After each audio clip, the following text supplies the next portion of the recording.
مختلف موضوعات پر آپ کے ایمان کے حوالے سے، اعمال صالحہ کے حوالے سے، باطنی احوال کے حوالے سے، حسن خلق کے حوالے سے، ہمسایوں کے حقوق کے حوالے سے، والدین کے حقوق کے حوالے سے، اولاد کے حقوق کے حوالے سے، ہر موضوع جو اس سبجیکٹ جو آپ کی لائف سے ریلیٹڈ ہے اس کے متعلق احادیث اس میں موجود ہیں۔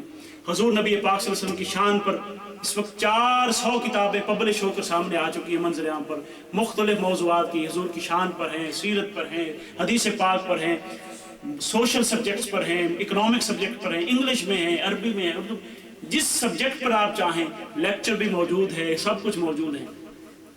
آپ آئیں ہمارے پاس، اس کو سنیں، پڑھیں، دیکھیں، ٹرائی کریں، دین حاصل کریں، اللہ رب العزت اس میں برکت دے گا۔ یہ حدیث اس لیے بیان کی کہ یہ میں نے آپ آخر میں یہ کلام ان کو عرض کیا کہ آپ سنائیں، تاکہ حضور نبی پاک صلی اللہ علیہ وسلم کے ساتھ اس دنیا میں بھی ہمیں ایمان ان کی نسبت سے ملا ہے۔ دوستو، اگر آپ اپنا ایمان بچانا چاہتے ہیں اور اپنے نسل کا ایمان بچانا چاہتے ہیں تو حضور کی نسبت کے بغیر ہماری نسلوں کا ایمان نہیں بچ سکتا، نہیں بچ سکتا، نہیں بچ سکتا۔ حضور کی نسبت غلامی کو، حضور کی نسبت محبت کو پختہ کرنا ہے، اور پھر قبر میں بھی حضور کی پہچان کے بغیر گزارا نہیں ہوگا، وہاں پر بھی چھٹکارا حضور کی پہچان پر ہوگا، اور پھر حشر میں بھی حدیث میں نے آپ کو سنا دی، حضور سے ہی حشر کا حساب و کتاب شروع ہونا ہے، حضور کے دست اقدس سے ہی پیاسوں کو جام کوثر نصیب ہونے ہیں، حضور کی وساطت سے ہی جنت میں سب کا داخلہ ہونا ہے۔ اگر اس دنیا میں ہم نے اپنی نسبت آقا سے پختہ کر لی، اپنی نسلوں کو نسبت آقا سے پختہ کر لی، دوستو اس سے بڑی کوئی دولت نہیں ہے۔ دنیا یہیں رہ جائے گی، مال و دولت یہیں رہ جائے گا، سب کچھ یہیں رہ جائے گا، اگر کام آئے گی تو نسبت مصطفیٰ، غلامی مصطفیٰ قائم آئے گی، اور حضور نبی پاک صلی اللہ علیہ وسلم کی سچی غلامی کام آئے گی، حضور کی سیرت پر عمل کرنا اور دل میں محبت اور عشق مصطفیٰ کا چراغ جلانا، یہ کام آئے گا، اور کچھ کام نہیں آئے گا۔ اس نسبت کو پختہ کرنے کے لیے دوستان مکرم یہ محافل میلاد کا آغاز ہم نے کیا ہے، اور یہ ہماری سابقہ روٹین کا ایک تسلسل ہے پچھلے کئی سال سے۔ ہر روز میلاد النبی کا جو مہینہ ہوتا ہے، کسی نہ کسی دوست کے گھر میں یہ میلاد پاک کا یہ خوبصورت فنکشن ہوتا ہے، ہر علاقے میں، ہر گھر میں یہ حضور کی محبت کے چراغ جلانے کی ایک ادنا سی کوشش ہے۔ اگر حضور کسی ایک محفل پہ آقا خوش ہو گئے، حضور نبی پاک صلی اللہ علیہ وسلم کی ایک مسکراہٹ مل گئی، اللہ کی بارگاہ میں اس کی قبولیت ہو گئی، تو دوستان مکرم ہمارا اس دنیا میں بھی بیڑا پار ہو جائے گا، آخرت میں بھی بیڑا پار ہو جائے گا۔ یہ ایک ادنا کوشش ہے، اور ہر روز آپ کو بھی یہ ترغیب دینے کے لیے عرض کر رہا ہوں کہ آپ بھی اپنے گھروں میں اگر اپنے ماحول کو تبدیل کرنا چاہتے ہیں، دوستو حضور کی محبت کا رنگ لانا چاہتے ہیں، حضور کی سیرت کا رنگ لانا چاہتے ہیں، تو اس میں تاخیر نہ کریں۔ وقت بہت گزر چکا اور ہم حضور سے بہت دور ہو گئے ہیں، حضور نبی پاک صلی اللہ علیہ وسلم کی غلامی سے بہت دور ہو گئے ہیں۔ ہمیں آقا کے قریب ہونے کی ضرورت ہے، گنبد خضرا کے سائے کی ضرورت ہے، سنہری جالیوں کے جلوے کی ضرورت ہے، اور آقا کے نالین پاک کے سائے کی ضرورت ہے۔ وہ بیٹھے بٹھائے نصیب نہیں ہوگا۔ ہمیں دنیا کی دولت 18 گھنٹے کام کر کے ملتی ہے، اس کو ہم وہ دنیا کی کمائی ہم کرتے ہیں محنت کر کے، تو حضور کی محبت، حضور کی غلامی کوئی اتنی ہلکی چیز نہیں ہے، اتنی سستی چیز نہیں ہے کہ ہمیں گھر بیٹھے بٹھائے مل جائے۔ ہمیں اس کے لیے بھی اٹھنا ہوگا، محنت کرنی ہوگی، جان مارنی ہوگی، اپنا تن من دھن اس پر قربان کرنا ہوگا، پھر جا کے یہ نعمت نصیب ہوگی۔ صحابہ سے پوچھیں کہ انہیں یہ نعمت کیسے ملی تھی، دین کی، ایمان کی، حضور کی غلامی کی۔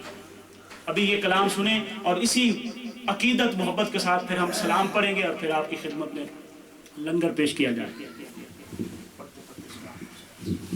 غمزدوں کے لیے، غمزدوں کے لیے رحمت مصطفیٰ، غمزدوں کے لیے رحمت مصطفیٰ، غمزدوں کے لیے رحمت مصطفیٰ، وہ سمندر ہے جس کا کنارہ نہیں، وہ سمندر ہے جس کا کنارہ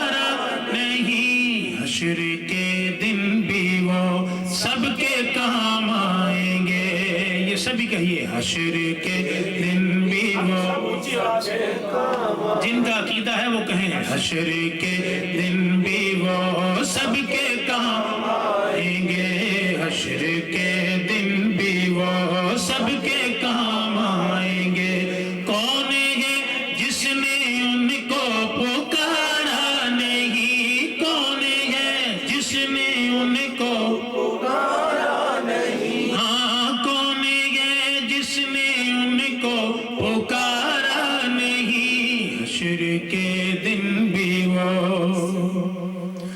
لوکی آکھن میرے ورگا کوئی ہور نہ بدعمالا. ایڈا اوگن ہار نکما اتے نالائک منہ کالا. رب دے کہرے عذاب تو بچنا ہن تیرا نہیں سو خالا. آزم لوکی ایک ہی جانن او ساڈا راکھا کملی والا. حشر کے دن بھی وہ سب کے کام آئیں گے. حشر کے دن بھی وہ سب کے کام آئیں گے.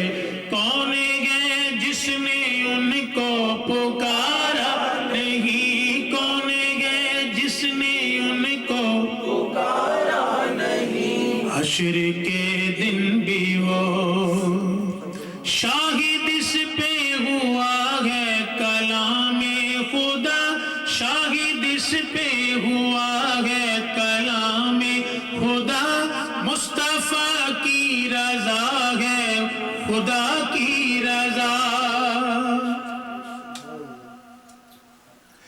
شاہد اس پہ ہوا ہے کلام خدا. مصطفیٰ کی رضا ہے خدا کی رضا. اپنے محبوب سے حق نے فرما دیا. اپنے محبوب سے حق نے فرما دیا. جو تمہارا نہیں وہ ہمارا نہیں. جو تمہارا نہیں وہ ہمارا نہیں. حشر کے دن بھی وہ سب کے کام آئیں گے. حشر کے دن بھی وہ کیا گھڑی ہوگی محشر میں سب انبیاء. کیا گھڑی ہوگی محشر میں سب انبیاء. امتوں کو نہ دیں گے کوئی آسرا. امتوں کو نہ دیں گے کوئی آسرا. ہوگی سب کی زباں پر یہی ایک صدا. ہوگی سب کی زباں پر یہی ایک صدا.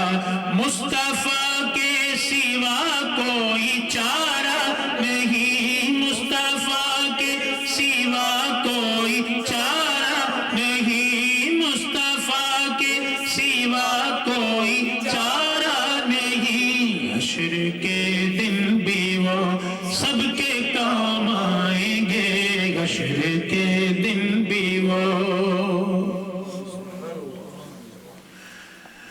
ہو کے وارفتہ جو بھی مدینے گیا. ہو کے وارفتہ جو بھی مدینے گیا. سبز گنبد کو بس دیکھتا رہ گیا. جو مدینہ طیبہ گئے ہیں وہ اس تصور کو ذہن میں لائیں. آقا علیہ السلام کا یہ گنبد خضرا کا ماڈل آپ کے سامنے ہے کہ اس سے خوبصورت چیز پوری اللہ کی ساری کائناتوں میں کوئی نہیں ہے. ہو کے وارفتہ جو بھی مدینے گیا. سبز گنبد کو بس دیکھتا رہ گیا. سبز گنبد کو بس دیکھتا رہ گیا. ساری دنیا میں ہے ساغسی دل ربا. ساری دنیا میں ہے ساغسی دل ربا. دوسرا اور کوئی نظارہ نہیں. دوسرا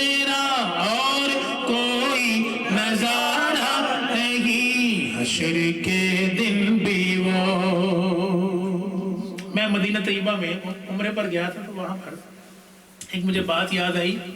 اس شعر کی یہ تصدیق میں بات ہے کہ لوگ کہتے ہیں کہ مسجد نبوی کی زیارت کے لیے جاؤ، اور اگر ہم یہ کہیں کہ ہم گنبد خضرا کی زیارت کے لیے جاتے ہیں تو ان لوگوں کو اعتراض ہوتا ہے. مجھے بھی یہ کہا گیا، یہ بات ہے. اب جب مجھے کہا گیا تو میں نے ایک بات کی کہ آپ اپنے منہ سے کہہ رہے ہیں کہ مسجد نبوی. فقہ حنفی میں، فقہ شافعی میں، مالکی میں تمام ائمہ کا اس بات پر اتفاق ہے کہ جب بھی آپ مدینہ پاک میں جائیں مسجد نبوی کی زیارت تو ہوگی ہی، گنبد خضرا کی بھی زیارت ہوگی، نبی پاک صلی اللہ علیہ وسلم کی قبر انور اس کی بھی زیارت ہوگی کہ نہیں ہوگی؟ سب کی زیارت ہوگی نا، جالی پاک کی، سب کی. مگر آپ کی نیت یہ ہونی چاہیے، حتیٰ کہ یہ کہنے کی بھی آپ کو اجازت نہیں ہے کہ میں قبر رسول کی زیارت کے لیے جا رہا ہوں. یہ کہیں کہ میں زیارت رسول کے لیے جا رہا ہوں، حضور کی زیارت اور ملاقات کے لیے جا رہا ہوں، کیونکہ حضور نبی پاک صلی اللہ علیہ وسلم بالکل اسی طرح جس طرح صحابہ کے دور میں حضور جلوہ افروز تھے آج سے 1400 سال پہلے، آج بھی جلوہ افروز اسی طرح ہیں، مگر ہماری آنکھوں سے اوجھل ہے. حضور کا فیضان نبوت اور فیضان رسالت آج بھی اسی طرح جاری و ساری ہے. تو یہ بھی فقہی اور شرعی مسئلہ ہے کہ آپ جب بھی جائیں تو نیت یہ کریں کہ ہم آقا کی ملاقات کے لیے زیارت کے لیے جا رہے ہیں. تو مسجد نبوی اور ساری زیارتیں تو بعد میں رہی. من زار قبری وجبت لہو شفاعتی، جس نے میری قبر انور کی زیارت کی، اس سے مراد میری زیارت کی، تو اس پر میری شفاعت کرنا میرے اوپر واجب ہو گیا. اور حضور نے فرمایا کہ جو آیا حج کے لیے عرب میں آیا اور مجھے ملے بغیر اور میری زیارت کیے بغیر چلا گیا، اس نے میرے ساتھ جفا کی، ظلم کیا. اور حضور کے ساتھ ظلم کیا، اس نے اپنے اوپر ظلم کیا. ہو کے وارفتہ جو بھی مدینے گیا، ہو کے وارفتہ جو بھی مدینے گیا، سبز گنبد کو بس دیکھتا رہ گیا، سبز گنبد کو بس دیکھتا رہ گیا.